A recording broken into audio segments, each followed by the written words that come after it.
mo yung bag ko? Excited na ako. Mag-enroll kami sa school. Ay, ito! Si Sophia! Bebang, bebang!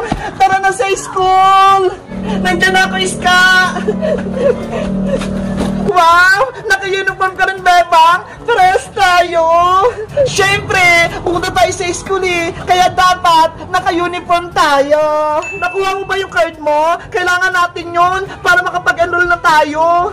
Nandito na sa bag ko, Iska. Ay, wait lang. Tignan mo tong bag ko, ho. Sobrang bago. Ang laki-laki pa. Ang ganda naman ng bag mo, Beba. Si Sophia. Ang cute-cute. Thank you, Iska. Ako namili nito.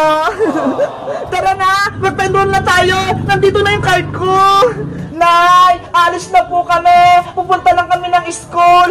Iska, sasara ko lang tong gate, ha. Bebang, mauna na ako, ha. Bibili lang ako ng pagkain natin kay Aling Sonia. Okay, antay mo ako sa tindahan, Iska. Aling Sonia, pabili po. Ano, Iska? Nakabili ka na? Ato na, Bebang! May baon na tayo! Wow! Ang dami! Teka! Nasaan pala si Princess? Hindi ba siya sasama mag-enroll? Ewan ko! Hindi ko pa nga siya nakikita eh! Inaantay ko nga siya dito sa kalsada! La la la la la la la! Ang sarap ng pagkain ko! Iska! Ayun si Princess, oh! Ano kayang ginagawa ni Princess doon? Hoy, Princess! Tara, puntahan natin siya! Ang sarap talaga itong potato fry! Favorite ko! Princess! Princess! Saan kayo pupunta? Bebang, Iska, bakit naka-school uniform kayo? Pupunta kami sa school, kaya naka-uniform kami.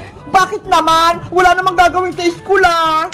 Nakalimutan mo na ba? Enrollment kayong Princess. Mag-enroll kami ni Iska. Ikaw, Princess, bakit hindi ka naka-uniform? Mag-bis ka na. Sumama ka na sa amin. Bebang, Iska, may sasabihin ako sa inyo. Hindi na ako papasok sa school. Hindi na rin ako mag-enroll. Ano? Hindi ka na papasok? Tama ba yung narinig namin, Princess? Hindi ka na mag-aaral? Oo, hindi ako nagbibiro. Bakit naman, Princess? Sayang naman yung pinag-aralan mo kung hindi mo itutuloy. Kasi diba, laging mababa yung grades ko. Hindi katulad sa inyo, laging mataas, 95, 96, 97. Tapos ako, puro 75, 76, 77. Kaya yun, nahiya na akong mag-aral.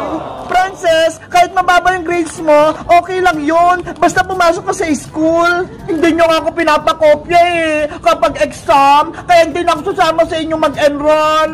Ano ba yung naisip mo, Princess? Nasisiraan ka na ba? Para mataas yung grade mo, dapat mag-aral kang mabuti. Huwag ka nagbubulakbol, huwag ka rin puro laro. Tinatamad na ako mag-aral, Bebang. Magtambay na lang ako dito sa kalsada. Wala kang mapapala sa pagtatambay, Princess. Anong gusto mo? Magbibilang lang ng tricycle dito sa kalsada? Bahala ka dyan. Hindi ka makakapag-merienda tuwing recess. Kahit hindi ako mag-aral, bibigyan pa din ako ni nanay ng allowance pang merienda.